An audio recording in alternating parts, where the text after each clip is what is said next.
갚아야 될 채무예요.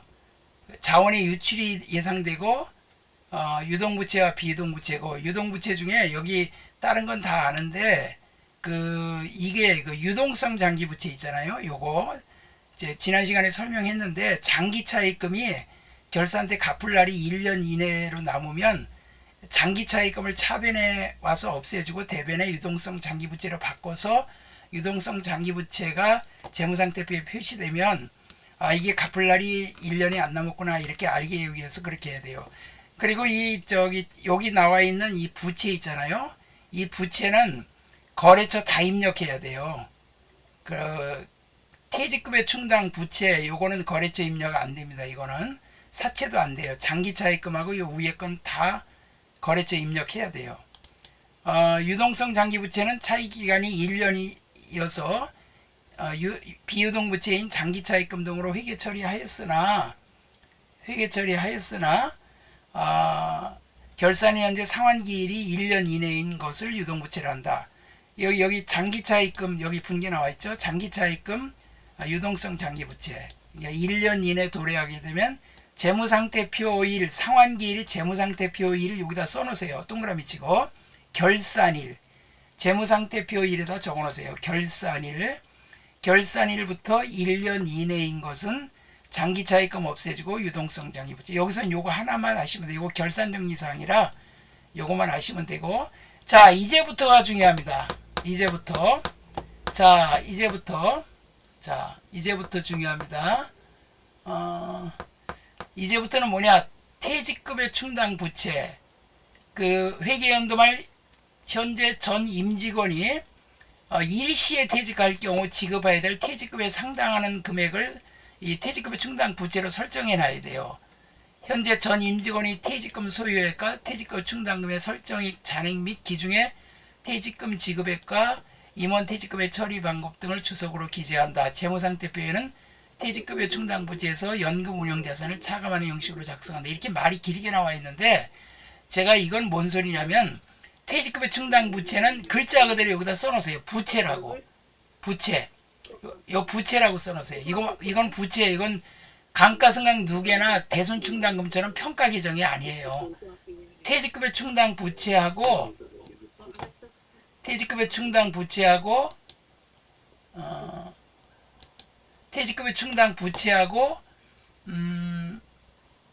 퇴직연금 운용자산 여기서 이제 요걸 빼야 돼요.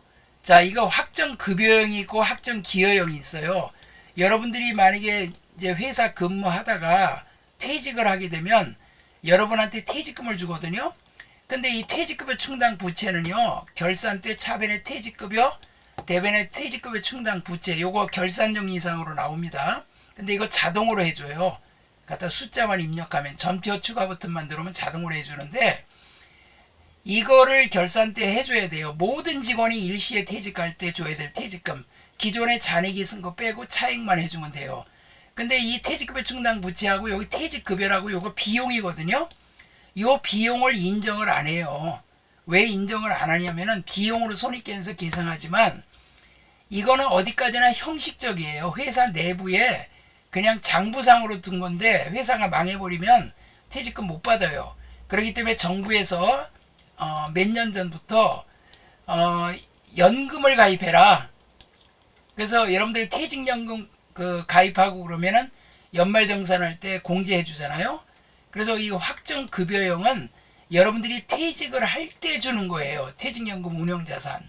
그래서 미리 삼성그룹 같은 경우는 삼성생명에다가 은행, 보험회사, 이렇게 증권회사 이런 데다가 운영한다. 퇴직연금. 그래서 삼성그룹에 전체 1년 근무하면 한 달치 퇴직금을 삼성생명에 예치를 해요. 그래갖고 그거 가지고 이제 대출을 해주고 이자 받고 돈 불리겠죠. 그래서 퇴직연금 운용자산은 확정급여형, 나중에 퇴직할 때 그냥 한꺼번에 주는 거예요. 그 다음에 여기 수수료 비용도 내야 돼요. 이거는 여러분들 은행에 예금 가입하면 수수료 비용은 없잖아요. 저기 통장 만들어줘도 카드 만들어줘도 다 공짜인데 이거는 수수료까지 내야 돼요. 이렇게 납부시 예치실. 그 다음에 운용 수익이 발생했어. 그러면 연금 운용 자산이 늘어나겠죠. 삼성생명이 예치했던 삼성그룹 직원들의 퇴직연금을 갖다가 가입해서 그 운용 자산을 이거는 일종의 그 자산이에요. 투자 자산이에요. 그리고 퇴직연금 운용 수익 또는 이자 수익으로 분기합니다. 결산 때는 퇴직급의 충당 부채. 그 다음에 퇴직금 지급 시에는 이 퇴직금의 충당 부채가 와서 없어지고 여기 보통 예금이 나가야 되는데 여기 연금 운용 자산으로 예치했던 게 있기 때문에 이걸 없애주는 거예요. 이거는 예금이에요. 예금. 퇴직연금 운용 자산 예금이 없어지고 모자르면 보통 예금이 나가는 거예요. 이게 부족 시에는. 그리고 또 이 퇴직급여 충당 부채가 모자르면 퇴직급여라 그래요. 이렇게. 이거 확정급여형은 분계가 이게 예치 시에 이자 발생 시에 1번, 2번이 시험에 잘 나와요. 3번은 결산정리상으로 나오고 4번도 나오고 이게 다 나와요. 근데 확정기여형은 기여만 하는 거예요. 이건 어떤 경우냐면 그 고액 연봉의 임원들은 나중에 한꺼번에 퇴직금 주면요 어마어마하게 많아요. 그렇기 때문에 그냥 1년 근무하면 한 달치 퇴직금을 12달로 나눠갖고 그 사람 통장에 넣어줘요. 그냥 퇴직금 통장에다가. 그럼 그 사람은 그 통장 가지고 돈을 쓸 수가 없어요. 그거는 못 쓰게 돼 있어요. 언제 쓰냐? 그 회사 퇴직하면 그때 쓸 수가 있어요. 그래서 이거는 그냥 기여한다. 퇴직급여. 그리고 수수료 비용, 현금. 그냥 비용으로 떨어버리는 거야. 네가 알아서 운영해 그거예요. 그리고 이게 중소기업이 이게 많이 써요. 이거 중소기업. 제가 알고 있는 그 직업학교 그 사람도 그 직업학교 원장도 뭐라 그러냐면 선생님들 그 월급 이제 근무하면 1년치 근무하면 한 달치 월급을 퇴직금으로다가 적립했다 줘야 돼요. 어느 기업이든지 퇴직금은 다 줘야 됩니다. 정규직일 때 계약직이라도 퇴직금은 다 줘요. 근데 한꺼번에 주려니까 너무 부담스러우니까 어떻게 하냐면은 1년 근무하면 한 달치 월급이잖아요. 그걸 12달로 나눠가지고 매달 그 사람 통장에 넣어줘요. 그럼 그 사람이 그 사람 이름 통장에 넣어주면 그 사람이 그걸 쓸 수 있는 게 아니라 퇴직하고 나야 쓸 수 있어요. 그래서 여러분들 시험에 확정급여용으로 퇴직연금에 가입했다. 그러면 이렇게 분개를 해줘야 돼요. 확정기여용일 때 퇴직금을 이거 지급했다. 납부시 이제 그 사람 통장으로 이제 예치시.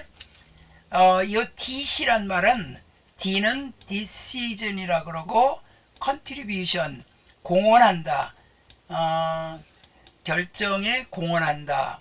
이거는 decision 결정의 benefit 효익이다 이거예요. 확정급여형은 대기업들이 많아요. 이건 대기업. 확정급여형에다 써놔요. 대기업. 요거는 중소기업이나 고액 연봉자들. 자, 요거 문제가 시험에 전산회계 1급 단골이고요. 오늘 이것 때문에 굉장히 중요한 거를 배우는 겁니다. 오늘은 이현주 씨가 안 왔네요. 혹시 김희연 씨, 이현주 씨한테 연락받은 거 없죠? 예. 네, 없습니다, 선생님. 예. 하루라도 결석하시면은 안 됩니다. 이게 왜 그러냐면은 제가 강의할 때요. 이론 강의도 빠지면 안 되지만 실기 강의할 때도 한번 빼먹으면 실기는 여러분들이 직접 같이 해봐야 되기 때문에 그걸 제가 보충해 줄 수가 없어요. 그러니까 앞으로 결석은 안 되고 한 달에 일주일에 2번인데 그걸 빠지면 안 되죠. 회사채 이거는 사채예요. 이사회 결의하여 일반 대중으로부터 장기 자금을 조달하기 위해 회사가 발행한 확정 채무임을 표시하는 사채다. 사채 발행 총액은 요 4배인데 요게 좀 바뀔 수가 있어요. 사채의 단위를 일절하며 일자의 금액은 10,000원 이상으로 한다.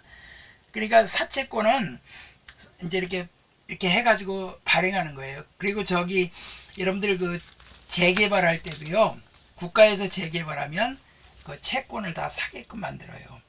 그래서 이 채권을 다 발행하거든요. 우리나라도 지금 부채가 1,000조가 넘어가요. 그거 다 국채 발행해서 돈 조달한 거예요. 이건 회사가 돈 조달한 거예요. 사채 액면 이자율 발행회사에서 지급하기로 약정한 이자율이에요. 사채에 연 2%를 주겠다. 사채 이자는 많이 안 줍니다. 사채 시장 이자율은 뭐냐면 시장에서 거래될 때 이자율. 이걸 유효 이자율이라고 그래요. 그러니까 시중에서 내가 시중에다가 다른 데다가 돈 빌려주면 받을 수 있는 이자가 5%인데 사채 이자가 3%나 2%밖에 안 준대. 그러면 이 시장 이자율은 유효 이자율인데 이렇게 되면은 사채권에 표시된 액면 이자율보다 시장에서 거래되는 이자율이 높아갖고 할인 발행이 일반적이에요. 그러니까 10,000원짜리인데 야 너 9,000원에 사가. 내 9,000원만 받고 너 10,000원짜리 할게. 나중에 내가 10,000원 갚아줄게. 지금 9,000원만 내놔. 그럼 왜 그러냐면 이자가 낮아서 그래요. 그래서 이자 때문에 액면 이자율이 시장 이자율보다 높은 경우에는 할증 발행. 근데 이거는 거의 드물어요. 사채권에 5% 주겠다는데 시장이 지금 3%다. 이런 경우는 거의 없어요. 그러니까 삼성그룹도 그렇고 국채도 그렇고 다 이자를 낮게 줍니다.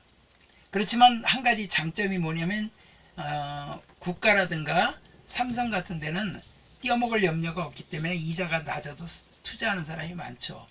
자, 이제 요 페이지에서 시험에 잘 나오고 특히 여기 자본 요거에서 시험에 굉장히 잘 나와요. 그러니까 요거 잘 들으셔야 돼요. 사채 발행할 때요.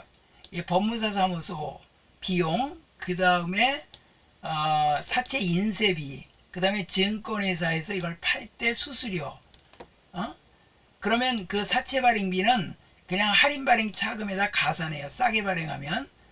그 다음에 할증 발행 초과금에 가감한다. 요거 보고 설명할게요. 자, 액면 발행, 액면가액이 10,000원인데 발행가액이 10,000원이야.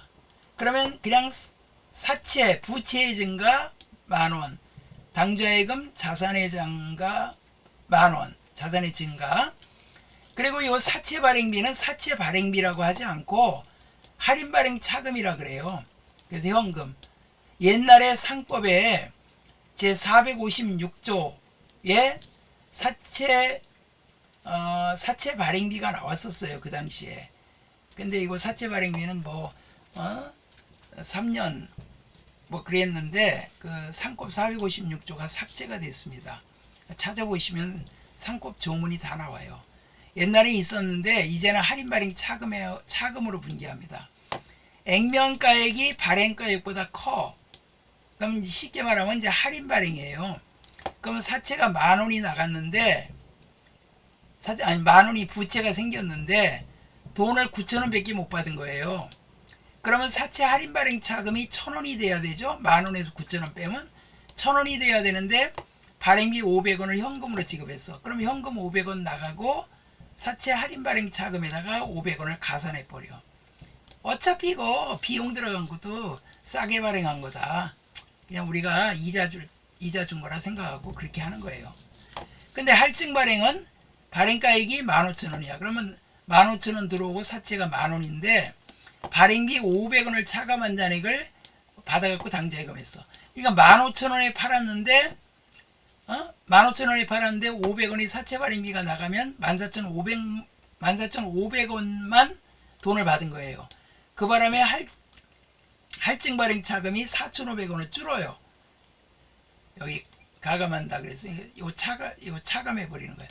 원래 15,000원짜리를 10,000원에 발행하니까 원래 5,000원이 할증 발행 차금이 생겨야 되는데 발행비 500원을 빼고 돈을 받았으니까 이렇게 되고 할증 발행 차금이 줄어들겠죠. 그 다음에 사채 이자 지급 시 할인 발행 차금 유효이자율법, 시장이자율법으로 생각한다. 이거는 이자 주면 사채이자, 그리고 액면 금액이 돈이 나가요. 액면에 3%를 주겠다면 3%만큼 액면에다가 요 액면에 곱한 금액이 나가는데 요 할인 발행 차금도 상환 기간 동안, 그러니까 5년 상환이다 그러면 5년 동안 차금을 없애줍니다. 사채이자에 가산해요. 유효이자율법은 시장이자율법이에요. 요 계산하는 게 이거는 세무 1급에도 좀 약간 한 문제 나올까 말까 하고 거의 안 나와요. 이거는. 그 다음에 할인 발행 차금 상각액과 할증 발행 차금 상각액은 매년 증가한다. 요거는 외우세요. 장부가액은 매년 증가 또는 감소한다. 밑에 가서 다시 한번 정리해 드릴게요. 사채 상환. 사채를 갚으면 사채가 차변에 와요. 이거 부채의 증가했잖아요. 부채의 감소. 보통 예금이 나가고 할인 발행 차금 잔액이 있었다. 이거 상각하다가 중간에 상환하는 경우 있죠. 사채. 5년 동안 기다렸다. 이 상각 끝나고 5년 딱 지나고 이거 상각 다 한 다음에 상환하면 이런 거 필요 없죠. 그렇지만 중간에 돈이 많이 생기면 이익이 많이 나면 사채를 빨리 갚아요. 요거 차채가 아니고 사채예요.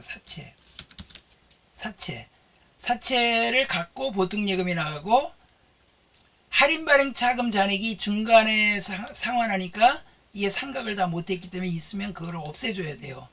그리고 나머지가 사채 상환이. 이건 영업의 수익이에요. 요게 그 회계 1급 시험에 나왔었습니다. 100회인가? 작년 시험 문제인가? 거기 나왔었어요. 요 문제가 상환할 때. 그러니까 이제 사채를 발행하면 부채의 증가, 상환하면 부채의 감소, 할인 발행 차금 잔액이 있으면 없애줘야 돼요. 나머지 몽땅. 그리고 사채 상환이. 요 사채는 발행하면 대변에 간다. 이자 주면 이렇게 되고 상환하면 이렇게 되고 요거밖에 없어요. 사채는 분계가. 사채 분계는 요걸로 끝. 그 다음에 주식회사 자본이 있어요. 자, 이거는 회계 2급에서는 안 배웁니다. 회계 2급에서는 안 배우고 회계 1급에서만 배웁니다. 회계 2급은 회계 2급은 그 개인기업이고 우리가 배우는 그 전산회계 1급은 법인기업이에요. 주식회사. 이 주식회사는 자본금을 회사를 설립할 때 어떻게 하냐면요. 법원에다 등기를 합니다. 우리 회사는 이렇게 사업을 하겠습니다라는 정관을 작성해요. 그 정관이 뭐냐면 여러분들 그 우리나라 헌법처럼 회사의 회칙이에요. 여러분들 그 뭐 동창회 모임이나 그런 회칙이 딱 있잖아요. 그거를 법원에 제출하고 대표이사, 상무이사, 전무이사 이름 다 제출하고 그 다음에 우리는 액면이 얼마짜리 몇 주를 발행할 거다라고 다 신고를 해야 돼요. 그래서 법원에서 그걸 인정을 해줘야 발행할 수가 있어요. 그 법무사를 통해서 다 하죠. 그래서 그 액면가액이 자본금이에요. 요거 암기하세요. 1주 액면 곱하기 발행 주식수가 자본금이다. 그러니까 그 삼성전자 주식이 현재 그게 500원짜리거든요. 한 장에 500원짜리를 세상에 지금 한 6만원 돈가요. 그러면 나머지는 뭐예요? 다 프리미엄이 붙은 거죠. 그런데 우리가 자본금은 500원으로 계산합니다. 그 1주 액면이 500원 곱하기 100만 주를 발행했다. 그럼 500 곱하기 100만 주 한 금액이 자본금이 돼요. 그리고 500원짜리를 6만원에 발행했다. 그러면 그 차이 나는 게 주식 발행 초과금이에요. 그 다음에 주식을 발행했다가 그 자본금을 줄일 수가 있거든요. 그러면 그건 감자할 때 나는 이 돈을 적게 주고 줄이면 감자 차익. 그 다음에 자기 주식 처분이익은 뭐냐면 자기는 여러분들이 그냥 자기 하죠. 부부간에. 이 자기 주식은 삼성전자가 발행한 주식을 삼성전자가 가지고 있다가 그거를 팔아가지고 이익 본 거예요. 이 자기 주식은 삼성전자가 자기가 발행한 주식을 자기 가지고 있어. 그러면 얼른 팔아야 돼요. 얼른 팔거나 자본금을 줄여야 돼요. 왜냐면 그거 가지고 있으면 돈 투자 받은 게 아니잖아. 근데 요거 외울 때 주감자. 여러분들 주감자로 외우세요. 옛날에 강원도 주식이 감자였잖아요. 지금도 강원도 감자 유명하죠. 주감자. 여러분들은 잘 외우실 거야 아마. 주감자. 시험에 어떻게 나오느냐. 다음 중 성질이 다른 하나는 또는 다음 중 자본이익금에 속하지 않는 것은 요 세 개 주어지고 뭐 이익준비금이 나온다든가 이렇게 나와요. 시험 문제. 요건 반드시 암기해야 돼요. 자, 자본조정은 요거의 반대. 여기 이렇게 반대 표시하세요. 양방향 화살표. 이렇게 자본이익업, 자본조정. 요 특히 차감 항목 동그라미 치시고 요 차감 항목이 요거하고 반대예요. 보세요. 주식을 발행할 때 비싸게 발행하면 초과금, 싸게 발행하면 할인. 이 할인 발행은요 주식에서 거의 없어요. 사채는 대부분 할인 발행인데 주식은 할인 발행이 거의 없어요. 이름 없는 회사는 또 싸게 발행할 수 있겠죠. 그 다음에 요 감자차익의 반대가 감자차손. 자기 주식 처분 이익의 반대가 자기 주식 처분 손실. 반대죠? 이거요. 이거 옆에다가 동그라미 치시고요. 요거 세 개. 주식 발행 처분 감자차익 자기 주식 처분 이익, 주식 할인 발행 처분 감자차손 요렇게 동그라미 치시고 옆에다가 잔액이 있으면 퉁친다. 그렇게 적어놔요. 잔액이 있으면 퉁친다. 잔액이 있으면 퉁퉁 친다.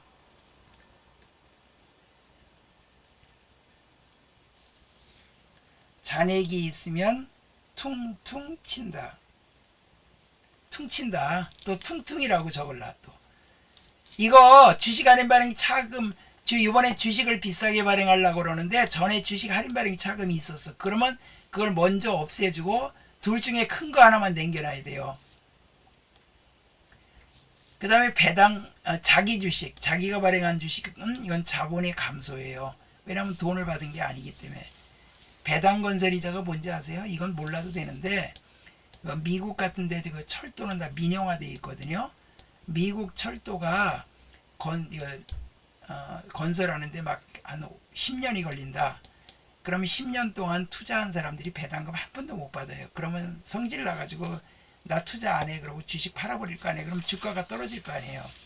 그럴까봐 건설할 때 배당을 하는 거예요. 이자폭으로. 그러니까 5% 정도 그냥 배당을 해줍니다.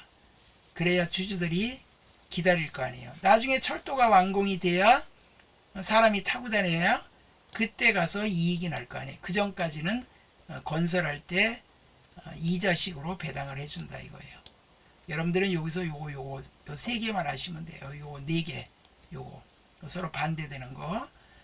그 다음에 가산 항목은 미기업 주식 배당금. 이건 자본에 오히려 플러스예요. 미기업 주식 배당금은 주주총회 때 우리 회사 이번에 이익이 많이 났으니까 주식으로 배당합시다. 그렇게 해갖고 주주총회 때 결의하는 거예요.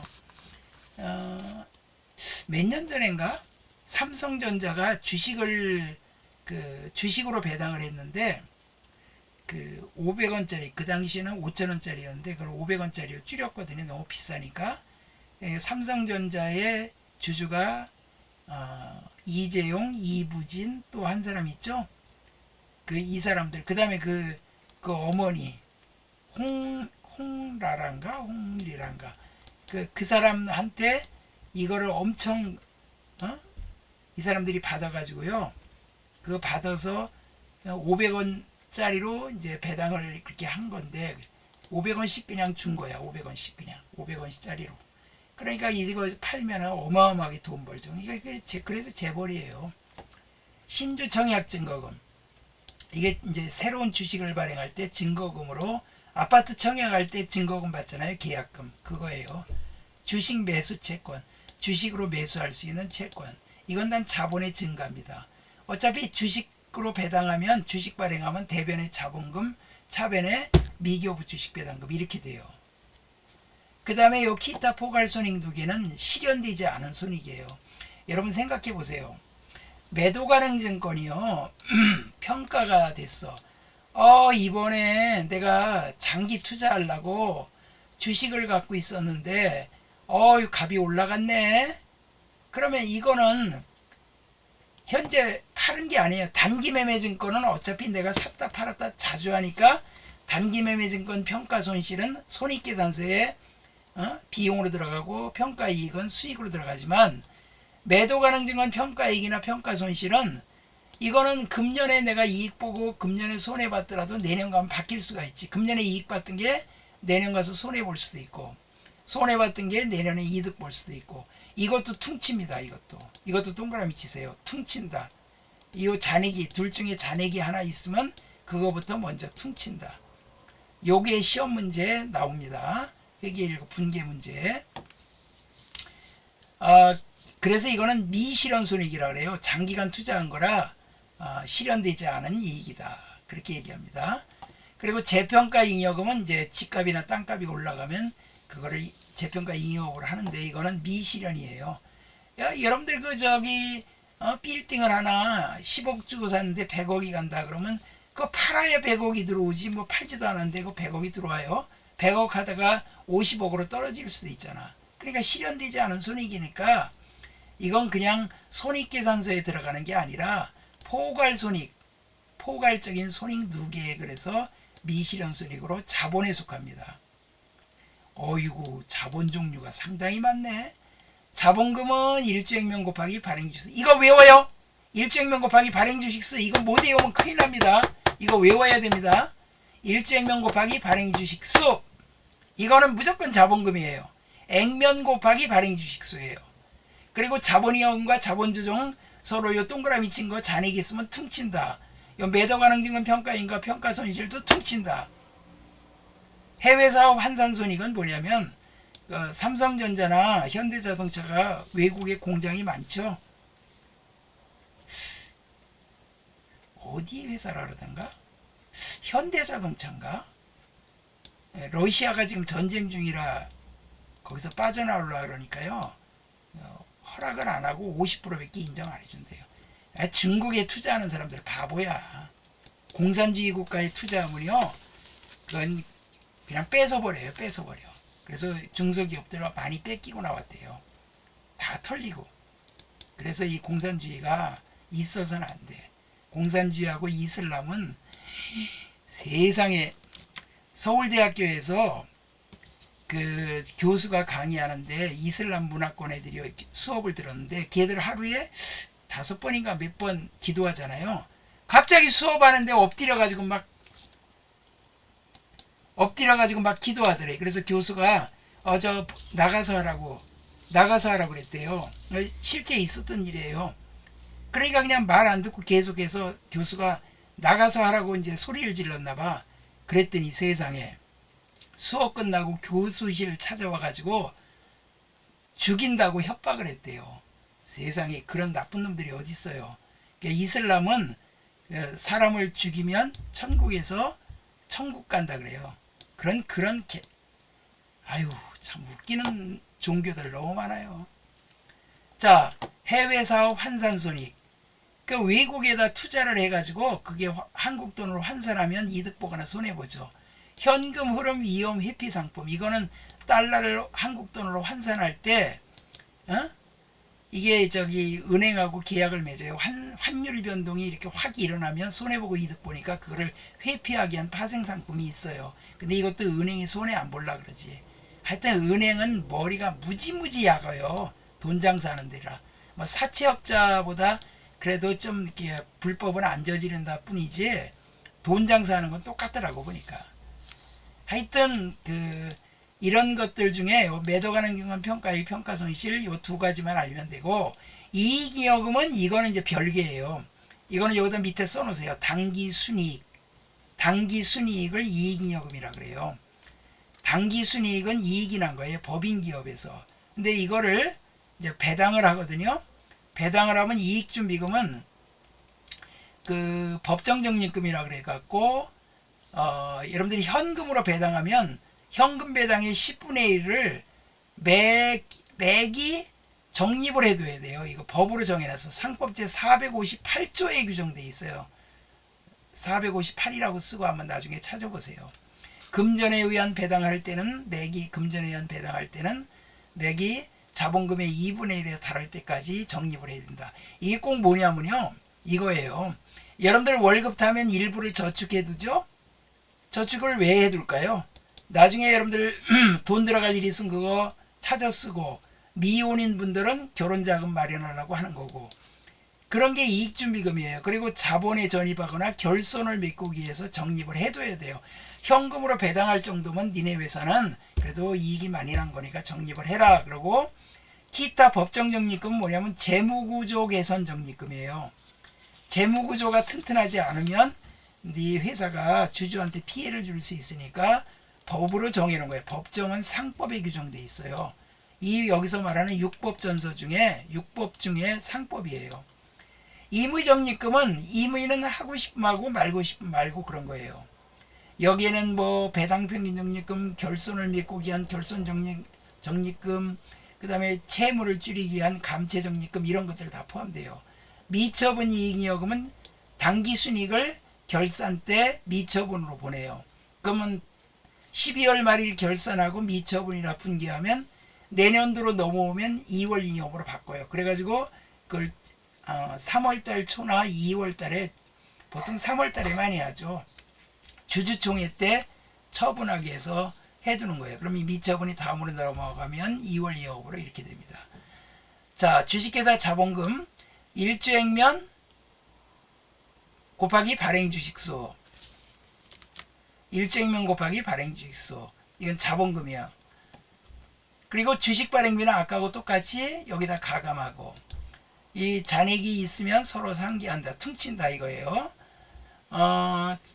여기 액면가액의 총액을 자본금이라며 법정자본금을 의미하므로 주주가 불입하는 금액과 반드시 일치하는 것은 아니다. 요거 시험에 나온 적 있어요. 이론 시험에. 주주가 불입하는 거는요, 삼성전자 같으면 액면가액이 500원인데 뭐 6만원을 회사에다가 불입을 했어. 그러면 액면가액과 이 법정자본금이 일치되는 게 아니죠. 여기 봅시다. 액면가액 만원인데 발행가액이 만원이에요.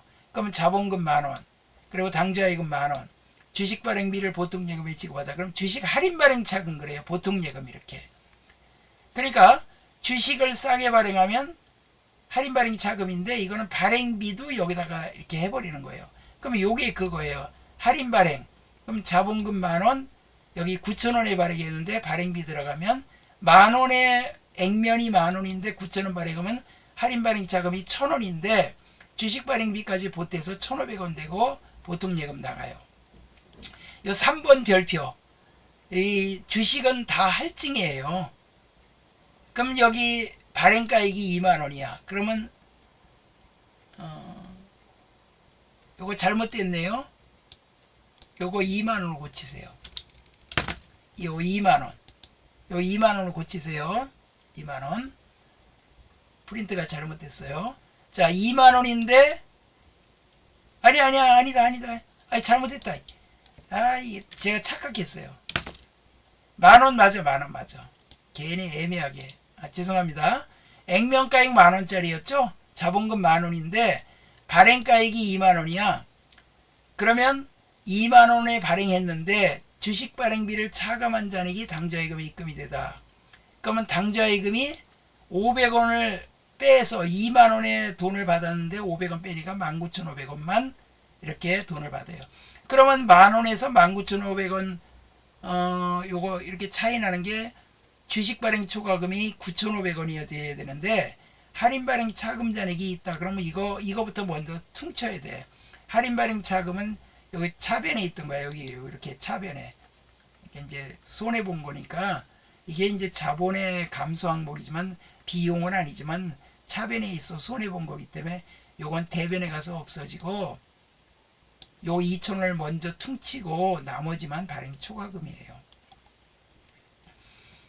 요거 3번 별표해 놓으세요. 자본잉여금, 자본거래로 생긴 잉여금인데 법정자본금을 초과하는 거, 주식발행 초과금, 감자차익. 자, 만약에 감자차손이 있으면 이를 상기하고 잔액만 재무상태에 표시한다. 퉁친다. 감자차익은 자본을 감소하는 과정에서 발생한 것으로 액면가액보다 적게 지급한 경우, 주식 액면 10만원을 7만원만 지급하여 소각하다. 그러면 자본금 10만원이 차변에 와서 없어지고 보통예금이 7만원 나가는데 감자 차손이 만원이 있었어. 전에 자본금 줄일 때 만원 손해본 거 있어. 이건 있을 수 있어요. 왜냐면 지금 시중에 주식값이 액면가액보다 더 비싸잖아요. 그 비싸게 사다가 자본금 줄인 거야.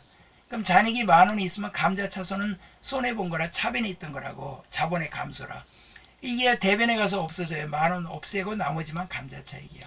원래는 감자 차익이 10만원에서 7만원 빼면 3만원인데 그 감자 차손이 있는 거 뭐하러 남겨놔. 이거 두 개 이거 다 두면 안 되니까 감자 차손 싸그리 없애고 나머지 감자 차익. 그 다음에 자기 주식도 마찬가지예요.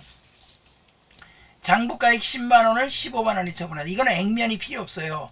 자본금 줄일 때만 액면이에요. 자본금이 늘어나든 줄어들든 항상 이거는 액면가액인데, 이거는 장부가액이라는 건 내가 취득한 가액이 10만 원이에요. 근데 15만 원이 처분했어. 그럼 10만 원이 나가고 15만 원이 들어왔어요. 그러면 자기 주식 처분 이익이 5만 원이 돼야 되는데, 처분 손실 잔액이 2만 원이 있어. 처분 손실은 손해본 거라 차변에 있던 거라고. 자본의 감소. 그럼 대변에 가서 처분 손실이 없어지고 나머지 3만 원은 처분 이익이 되는 거예요. 자, 이제 이익잉여금이에요. 이익잉여금이란 이익 창출에 의하여 벌어들인 이익 중 사내에 유출되지 않고 사내에 남아있는 부분을 축적한 것으로 자본잉여금과 달리 손익거래에서 발생한 잉여금이다. 이익잉여금은 뭐냐면, 잉여란 말은 남는다 이 뜻이에요. 그러니까 여러분들 당기순이익이 났는데 뭐 배당이나 그 밖의 것들을 바깥으로 지출하지 않고 회사에 남겨두는 거를 이익잉여금이라고 그래요. 이익준비금은 상법 458조에 이거는 그 현금 배당의 10분의 1을 자본금의 절반의 금액이 될 때까지 적립을 해야 돼요. 매기 채권 손실 나면 적립 못합니다. 이익 나서 배당을 현찰 배당할 정도, 주식 배당 말고 현찰 배당할 정도의 그 현찰 배당의 10분의 1. 이거는 채권자를 보호하고, 왜냐면 이렇게 적립을 해둬야 나중에 빚을 갚을 수도 있고 회사가 튼튼해야 되겠죠. 회사의 재무적 기초를 견고히 하고자 상법의 규정에 의하여 강제적으로 적립하는 거. 그러니까 이건 재무적 구조를 견고히 하는 거예요. 이렇게 이익준비금을 회사에 많이 남겨둬야 돼. 이익을 배당으로 다 지출하면요 어떻게 되겠어요? 회사에 남는 돈이 하나도 없겠죠. 상법 규정에 의하여 강제적으로 적립하는 적립금이다. 자본금이 2분에 달할 때까지 현금 배당의 10분의 2 이상을 이익준비금으로 적립해야 돼. 이건 상법 458조에 이게 주문입니다. 조문이에요. 조문. 요 1번하고 2번은 조문에 안 나오고 여기 주식회사 여기부터가 상법 조문이에요. 기타 법정 적립금은 소득 조세특례 제한법에 의하여 적립하는 이익준비금 이익처분을 말하며 재무구조 개선 적립금이 있다. 자기 자본의 100분의 30에 달할 때까지 적립한다. 회사가 재무구조가 튼튼하지 않으면 채권자라든가 이런 사람들을 보호하지 못해요. 그 주주도 손해보는 경우가 많고, 그래서 이렇게 적립을 합니다. 이 두 개는 법으로 정해놓은 거예요. 그런데 임의적립금은 법률에 의하지 않고 회사가 임의로 일정한 목적을 위하여 적립하는 것으로서 사업을 확장하기 위한 적립금, 퇴직급여 적립금, 퇴직금 주려고 적립해야 되는 거, 감채, 빚을 갚으려고 하는 거, 배당을 평균화하는 거. 어떤 때는 배당을 많이 하고 어떤 때는 배당을 적게 하면 주주들이 성질 낼 거 아니야. 그러니까 손실 났을 때도 배당하기 위해서 적립을 해두고, 자가보험 적립금은 보험회사에 보험 안 들고 자기 회사에 적립을 해두는 거, 별도 특별히 그냥 별개로 해두는 거. 이제 요게 시험에 나와요. 요게 지금 여기 파란색 글자, 요게 회사가 벌어들인 이익 중 배당을 지급하거나 다른 목적으로 적립하는 남아있는 잉여금으로 이 차기 이월 잉여금을 말한다. 이거는 중요한 게 아니고, 이제 주주총회가 딱 열려요. 그러면 이사회에서 결의를 해요. 우리는 이렇게 합시다. 그러고 주주총회 날 딱 보고해요. 주주한테. 자, 여러분 사회를 보면서 우리가 배당금으로 얼마 하겠고요, 주식으로 얼마 할 거고요, 사업확장 적립금으로 얼마 할 겁니다. 여러분 동의하십니까? 찬성하십니까? 그러면 손들으라면 딱 손들어야 돼. 근데 거기에서 주식의 51%를 보유한 사람이 딱 한 명이야. 그 사람이 딱 손 하나 들면 그 사람 의견대로 결정되는 거야. 그러니까 이 주식계산은요, 자본금 투자금에 비례해서 결정하지 뭐 과반수 출석에 과반수 찬성 뭐 그런 게 아니에요. 이거는. 그러면 이익준비금은 뭐냐면 요 미지급 배당금, 요거 부채거든요. 요거는 그 자본이고 요건 부채예요. 나중에 갚아야 돼요. 이렇게 미지급 배당금 이렇게 갚아야 돼요. 요거의 10분의 1 요거 이익준비금으로 해야 돼요. 의무적으로. 요거 나오면 요건 따라 나오는 거예요. 그 다음에 요렇게 이제 이익준비금 적립을 해뒀던 거를 이월잉여금을 자본에 전입하고 주식을 주주들에게 무상으로 분배하면 요 이익주분이 없어지고 이월잉여금도 없어지고 자본금이 돼요. 그럼 배당금 지급은 뭐냐? 이 미기업부 주식 배당금, 미기업부 주식 배당금은 주식을 찍어내는 거야. 주식으로 발행하여 교부할 경우는 미기업부 주식 배당금 자본금. 주주에게 현금으로 배당을 지급한다 그러면 이 미지급 배당금 부채의 감소예요. 그리고 소득세 띄겠죠? 예수금. 그리고 맡아가지고 있으니까 예수금, 나머지 현금. 만약에 주식으로 배당을 받은 주주는 분기하지 않고 주식수와 단가만 수정한다. 요거하고 별개입니다. 요 밑에 분기하고는 별개예요. 만약에 중간 배당을 이사회에서 결의 시, 주주총회 때 결의하는 게 아니라 주주들이 결의를 해서 중간에 배당금 줘. 그럼 중간 배당금, 미지급 배당금 이렇게 했다가 주면 이렇게 가고 예수금. 왜냐하면 왜 미지급 배당금이냐면 주주총회 3월 한 10일 날 삼성이 배당을 결의했어. 찬성을 했어.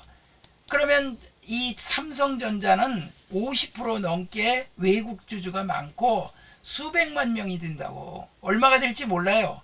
그럼 그 사람들한테 배당을 주주총회 끝나고 2시에 끝났어. 그럼 2시부터 직원들이 밤새워서 그 사람들 통장에다 넣어주냐? 아니에요.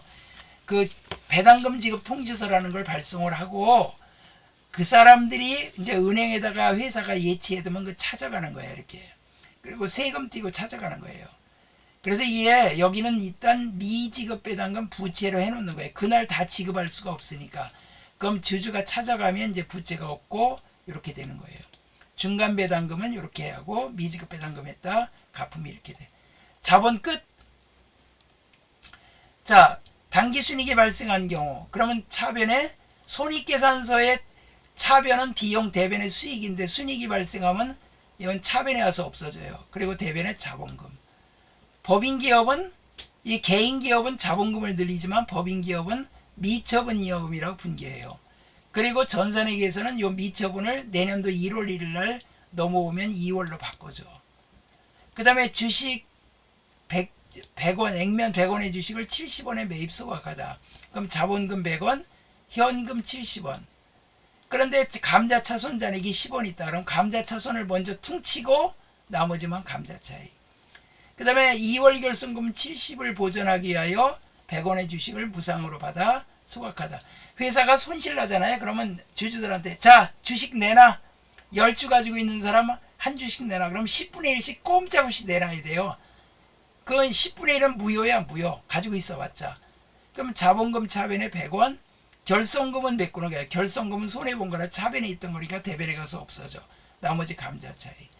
그 다음에 자기주식 100원을 장부가액 80원을 120원에 쳐보다. 이 액면 요 100원은 신경 쓸 거 없어요. 요거는 신경 쓸 게 없어요. 요거는 신경 쓸 게 없다. 이건 필요 없어요. 80원짜리를 120원에 팔았어. 근데 처분 손실 잔액이 30원이 있으면 처분 손실이 이거 손해본 거니까 차변에 있던 거니까 대변에 가서 없어지고 나머지만 처분이 이렇게. 자기 주식 액면 100원을 70원에 매입했던 걸 소각하여 자본금을 감소시키다. 그럼 자본금 줄이고 자기 주식이 없어지고 70원, 나머지 감자차익이에요. 자, 이거 결산때 매도 가능 증권 평가 시에 회계 처리, 매도 가능 증권 평가인과 손실은 상계 처리한다.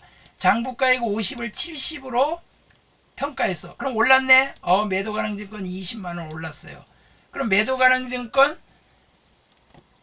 근데 평가 손실 잔액이 5만 원 있어. 그럼 평가 손실을 먼저 없애주고 나머지만 매도 가능 증권 평가 이익이 되는 거예요. 그러니까 20만 원 올라갔지만 평가 손실 5만 원은 손해본 거라 차변했던 거라 대변에가 없어져. 퉁쳐야 돼요. 퉁쳐야 돼. 평가이익과 평가 손실 같은 거 서로 반대되는 것끼리는 퉁쳐야 됩니다. 그럼 나머지 매도 가능 평가이익. 매도 가능 증권을 만약에 처분했어. 그러면 전기에 장기 투자로 80에 취득했는데 50에 평가했던 거를 70에 처분했다. 그러면 80만 원짜리를 50으로 평가했으니까 우선 50만 원짜리가 장부가액이야. 그럼 매도 가능 증권이 50만 원 나가고 70만 원에 돈을 받고 팔았어요. 그럼 20만 원 이익 받잖아. 근데 여기서 보시면 80만 원에 취득했는데 50만 원만큼 가격이 떨어졌어요. 그럼 전기에 그러면 평가 손실이 차변에 30만 원이 있던 걸 없애주고 처분 손실은 10만 원이 생기는 거예요. 자, 이거 여기 보세요. 80에 취득했다가 70에 처분하니까 손해본 거죠. 10만 원. 결과는 똑같아요. 이거 처분 손실은 영업이 비용입니다. 근데 매도 가능성은 평가 손실, 평가 이익은 기타 포괄손익 누계라 자본 항목이에요. 자, 요거는 좀 쉬었다가 풀겠습니다. 그러니까 이 그 자본금은 일주액면 곱하기 발행 주식수, 자본이여금은 주식을 비싸게 발행하고 자본금 줄일 때 돈 적게 줘서 이득 보고, 자기가 발행한 주식을 자기가 보유하게 되면 그걸 팔아서 이득 본 거. 이거는 어떤 경우에 보유하냐면요, 다른 회사를 인수합병을 하게 되면 그 사람이 삼성전자 가지고 있던 게 삼성전자가 다른 회사 사들이면 다른 회사 그 회사가 삼성전자 주식을 가지고 있던 거를 삼성이 보유하게 되니까 자기 주식에 얼른 팔아버려야 돼요. 팔아서 이득 보거나 손해 볼 경우가 있는데 여기 초과금의 반대가 할인 발행 자금, 감자차익의 반대가 감자차손. 요거는 처분이익이고 처분 손실. 자기 주식도 자기가 발행한 주식을 자기가 가지고 있으면 자본의 감소예요. 이게 차감 항목은 이 자본이여금의 반대. 이건 자본거래로 생긴 거고, 요 기타 포괄손익 두 개는 미실현손익이에요. 매도 가능증권 평가이익이나 평가손실은 장기 투자 목적일 때, 뭐 금년에 이익 보면 내년에 손해 볼 수도 있고, 금년에 손해 보면 내년에 이득 볼 수 있으니까 이거는 그 손익계산서에 집어넣으면 안 돼요. 단기매매증권 평가손실 평가이익만 손익계산서 들어가고, 이거는 장기 보유 목적이니까 자본에 들어갑니다. 기타 포괄손익 두 개, 미실현손익이에요. 이익 잉여금은 단기순이익으로 난 거를 회사 내부에 이제 적립을 해둔 건데, 이익준비금은 현금 배당의 10분의 1을 법으로 적립을 하게 돼 있어요. 그 다음에 기타 법적 적립금, 재무구조 개선 적립금, 뭐 임의로 하는 거. 그래서 요런 거, 요 종류는 강조해도 여기서 객관식 문제가 꼭 하나 나오니까 기억해 두시고, 사채는 이자 주면 사채가 여기 이자 비용이 발생이고, 돈 나가고 할인 발행 자금도 같이 사채 이자다. 사채 할인 발행한 게 결국 이자율이 낮기 때문에 싸게 발행한 거거든요. 그렇기 때문에 결국 이게 이자예요. 근데 사채 상환할 때는 사채가 없어지고 돈 나가는데, 할인 발행 자금 잔액이 있으면 상각하고 그 다음에 나머지가 이익이에요. 사채 할인 발행 자금 상각과 할증 발행 매년 증가해요. 요 증가한다는 거 동그라미 치세요. 상각액과 한입액은 매년 증가한다. 왜냐면 매년 증가해서 그 액면가액과 일치시켜요. 할인 발행 자금은. 그리고 주식을 비싸게 발행하면 주식 발행 초과금, 싸게 발행하면 할인 발행. 여기 비싸게 발행하니까 주식 발행 초과금, 싸게 발행하면 할인 발행 자금, 발행비도 여기다 가산한다 그랬죠. 대부분 다 할증 발행이 많아요. 이거 동그라미 치시고, 그 다음에 주주총회에서 결의하면 이런 걸로 처분하고, 그 다음에 이걸 자본에 존입하면 요게 없어지고, 이익준비금 없어지고 자본금 들어가고, 주식을 찍어서 공짜로 나눠주는 거예요. 그러니까 여기 주주총회에서 배당금 얼마 하겠습니다 하고 결의를 하면, 이게 이제 미지급 배당금 부채가 감소되고 소득세 띄고 나머지 돈 주고, 그 다음에 미교부 주식 배당금은 주식으로 배당할 거라 자본금의 증가고, 중간 배당하면 중간 배당금, 미지급 배당금. 이거 잘 알아두시고, 시험에 뭐가 많이 나오냐면 이 주식 요거 비싸게 발행한 거하고, 뭐 감자차익도 나올 수 있고 자기식도 나올 수 있고, 요 분계들이 특히 시험에 잘 나오니까 여기 파란색으로 된 거 요거하고, 여기 박스에서 요 문제, 그 다음에 요 파란색 요거를 잘 기억해 두시고, 요거 분계도 보시고. 자, 이제 다음에 자본의 분류 항목 중 나머지 색과 성격이 다른 거. 자, 지금 나왔죠. 주감자, 자기 주식 처분이익과 주식 발행 초과금과 감자차익. 주, 감, 자. 처분 손실이 아니에요. 처분 이익이에요. 그럼 이익준비금은 이익잉여금이죠. 이익잉여금은 영업활동의 결과로 생긴 이익을 적립을 해둔 거라, 이익준비금은 금전 배당의 10분의 1 이상을 자본금의 2분의 1에 달할 때까지 적립을 해둔다. 이렇게 돼 있어요. 여러분들 요새 인터넷에요. 이게 용어가 어렵잖아요. 그럼 검색하세요. 설명 자세히 나와 있어요. 분계 같은 거 잘 이해가 안 간다 그러면 그 분계 이렇게 하면은 요새는 인터넷이 아주 뭐 발달이 잘 돼가지고 나중에 이제 실기하다 보면 뭐 응? 마스터 신용장, 내국 신용장 뭐 그런 말 나와. 이게 이해 말이 어려운 거 있으면 뭐 여러분들 찾아서 하세요. 계정체계의 분류가 다른 나머지와 다른 것은 자산 수증이익은 영업의 수익, 이것도 영업의 수익. 이거 매도 가능건 처분이익은 영업의 수익입니다. 평가이익은 기타 포괄손익 두 개예요.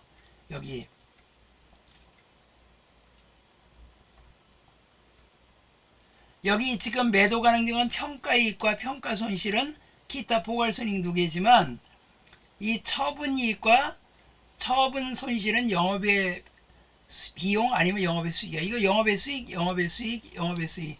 자기주식 처분이익은 주감자할 때 자본이익금이죠. 그래서 4번이 답이죠. 그 다음에 영업의 손익에 해당하지 않는 것은 매도 가능증은 평가이익이죠. 매도 가능증은 평가입니다. 요거 처분은 영업의 수익인데 처분이익은 이거는 기타 포괄손익 두 개라 자본에 속하는 항목이에요. 요게 답이고, 다음 중 유형자산 처분 손실이 발생할 경우 변동되는 것은, 자 우리 첫 시간에 그 프린트 할 때 손익계산서에 어떻게 했어요? 제일 위에 매출액에서 매출원가를 빼면 매출 총이익이 나온다 그랬죠? 매출 총이익에서 판매비와 일반관리비, 영업비, 그러니까 뭐 급여나 여비교통비, 통신비, 복리후생비 이런 거, 광고순전비 이런 거 빼면 영업이익이 나와요. 그러니까 삼성전자 영업이익이 금년에 많이 줄었다라는 얘기를 들어보셨죠, 뉴스에. 영업이익이에요. 근데 유형자산 처분 손실은 영업상의 비용인 판관비가 아니라 영업의 비용이라 영업이익에서 영업의 수익도 하고 영업의 비용 빼면 법인세 차감전 순이익 나오기 때문에 4번이 답이에요. 유형자산 처분 손실은 영업의 비용이에요. 그래서 이게 나온다고요. 영업이익에서 이걸 빼면 이게 나와요. 자, 다음 중 새로 취득한 건물과 관련하여 지출된 비용이 다한 것 같을 경우 건물의 취득원가는, 자 건물 취득할 때 건물 매입가액하고 중개수수료하고 취득세는 가산합니다. 요 위에 거 3개 가산하는데 건물의 재산세는 세금공과 써놓으세요. 건물의 재산세에다가 세금공과라고 적어놓으세요. 세금공과. 건물 보험료는 보험료, 건물 관리비는 관리비. 그러니까 위에 3개 더하니까 3억 1,500만원. 정답은 2번이죠.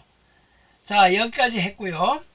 이제부터 수익하고 비용은요, 수익의 발생은 대변, 비용의 발생은 차변. 그러니까 이거 분계는 별로 그렇게 어려운 게 없어요. 여기 수익의 인식이라고 있거든요. 기업에게서는 여기 이제 회계학에서는 실현주의, 판매 기준 또는 인도 기준. 자, 요게 중요한 거예요. 요게 시험에 나와요. 할부 판매는 장기 단기 구분 없이 재화가 인도되는 시점. 그러니까 우리 회계학에서는요, 할부 판매는 그냥 물건 이렇게 넘겨주는 순간 다 수익이에요. 요새 여러분들 자동차 사면요, 할부로 내더라도 그 자동차 파는 현대그룹은 자동차 팔고 그 할부금을 캐피탈 회사에서 전부 다 받아버려요. 그렇기 때문에 그냥 재화가 인도되는 시점으로 그냥 매출로 처리한다 이 말이에요.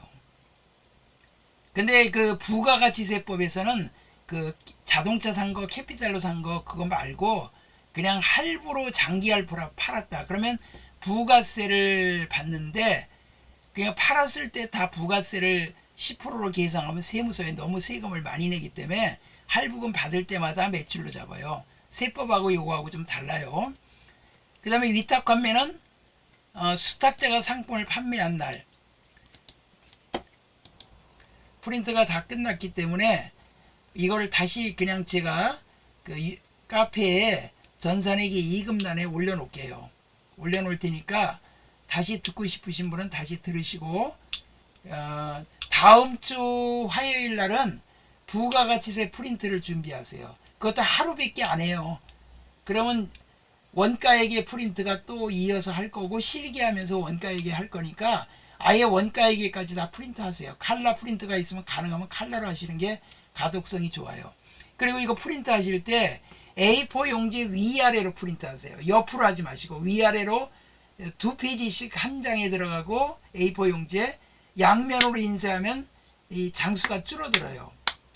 자, 여러분들 회계 1급은 프린트가 4개인데 세무 2급은 프린트가 하나예요. 회계 1급 잘 배우면 세무 2급은요 더 쉬워요. 세무 2급의 핵심이 연말정산이거든요. 연말정산은 회계 모르는 사람도 잘하더라고. 전에 탈북자 한 분이 배울 때 이거 배울 때는 어려워하더니만 연말정산 할 때는 그냥 너무 쉬워가지고 그 양반은 학원에 애기 얻고 와서 공부했어요. 근데 그건 잘하더라고. 그러니까 연말정산은 아주 쉬워요. 그거 쉽고 그리고 제가 정리를 아주 완벽하게 잘 해놨어요. 저한테는 그런 그 지혜를 성령님이 주시는 것 같아요. 제가 이 프린트는요 전국에서 이렇게 프린트 요약 정리해 주는 사람이 없어요. 이거는 제 작품이 아니에요. 제가 잘해서 한 게 아니라 저는 예수님을 믿는데 성령님이 저한테 지혜를 주셔갖고 뭐 생각나면 새벽에 일어나서 이거 만들고 막 그래요. 막 새벽 5시 어떨 땐 3시에 일어나서 이거 만들고 이 프린트를 기본 그 제공해준 그 제 제자가 있는데 그 사람 거를 토대로 해서 만들지만 이런 거 전부 다 제가 다 만든 거예요.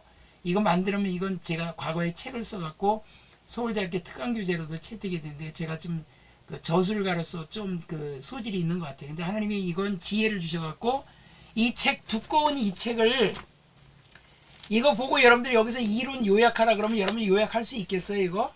여러분들이 이 프린트로 요약된 거 프린트만 보시면요 이 책 이론 여기 다 푸는 거예요.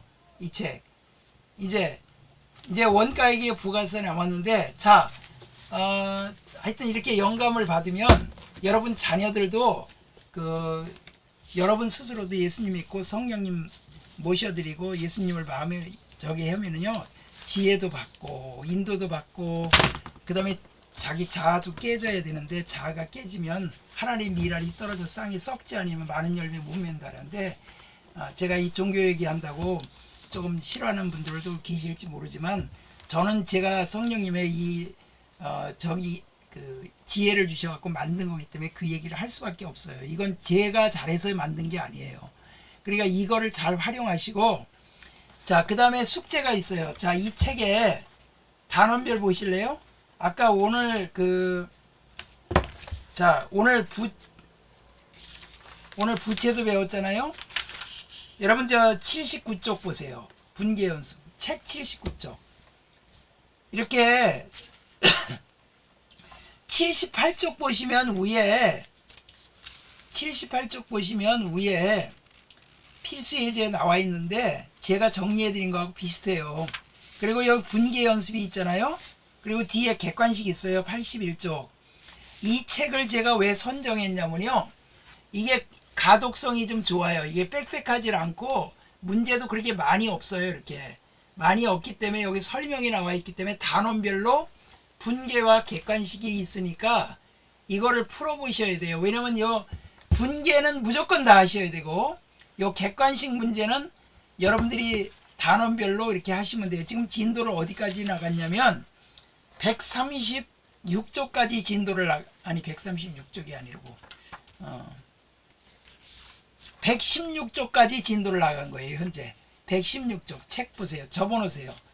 이제 원가액이하고 부가가치세가 남았거든요. 다음 시간에 부가가치세하고 바로 실기 들어갑니다. 자, 실기 들어갈 때는 이제 들어가기 전에 요거 앞 단원에 단원별 분계 다 해두세요. 그리고 여러분들 그 101쪽 있잖아요. 101쪽 펴보세요. 분계가 나와 있고 바로 답이 있죠. 자, 103쪽까지 그 다음에 105쪽 그 다음에 107쪽 나와 있고 뒤에 108쪽이 연습 나와 있죠. 이거 공부하세요. 이거 공부하시고 이렇게 하시는 분은 떨어질 수가 없어요. 무조건 합격합니다. 공부 하나도 안 하고 시험장에 가서 시험 붙게 해주세요 하면 그건 말도 안 되는 거예요. 여러분들이 공부를 하셔야 돼요. 공부하시고 이제 부가가치세하고 실기하고 그 다음에 기출문제 갖고 할 때 이론도 제가 설명을 하고 문제 푸는 것도 할 건데 다음 주 화요일 날 부가세 준비하시고 실기고 실기할 때는 옆에다 태블릿 PC로 들어오셔가지고 제가 강의하는 거를 보고 따라서 하라 그러면 컴퓨터에 입력하세요. 물론 컴퓨터에 이렇게 한 모퉁이에 나타나니까 따라서 뭐 태블릿 PC 꼭 안 해도 상관은 없어요. 그걸로 안 열어도 상관없는데 하여튼 실기하는데 제가 설명해 드렸나요? 그 한국세무사회 자격시험 홈페이지 들어가는 거 여기 이거 다운받으라고 말씀드렸나 모르겠네. 한국세무사회 세무사회 자격시험이에요. 세무사회가 아니고 이건 세무사들만 가입하는 거고 자격시험 홈페이지에 가면 여기 들어가면 여기 맨 밑에 수업용 다운로드가 있어요. 수업용 다운로드. 이걸 다운로드 받아갖고 설치를 하세요. 아시겠죠? 설치를 하는데 옛날 노트북 있죠? 옛날 노트북은 설치 안 됩니다. 1280에 820 이상 해상도가 돼야지만 설치가 돼요. 그러니까 데스크탑 컴퓨터는 무조건 설치돼요. 데스크탑은 모니터가 17인치 이상이니까 요새 나온 노트북은 또 설치가 돼요. 그러니까 요거 설치하시고 요건 여기 회원 가입을 하세요. 여기에 일반 회원으로 가입을 해야 시험 볼 수가 있어요. 여기 회원 가입을 하셔갖고 기출문제는 카페에 다 올려놨어요. 여기는 기출문제가 1년치밖에 안 올라갔고 시험이 여러분들 8월 5일은 원수 접수가 7월 6일이에요. 7월 6일. 그러니까 이제 앞으로 한 달 남았죠.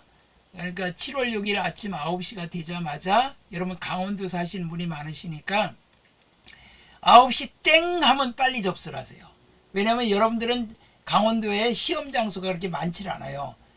뭐 저 강릉까지 가서 시험 본 사람들도 있더라고. 그럼 차로 막 2시간 가는 분도 있고 막 그러니까 7월 6일 아침 9시 땡 하면 여러분들이 접수해야 돼요. 그래야 시험장 가까운 데서 볼 수 있어요.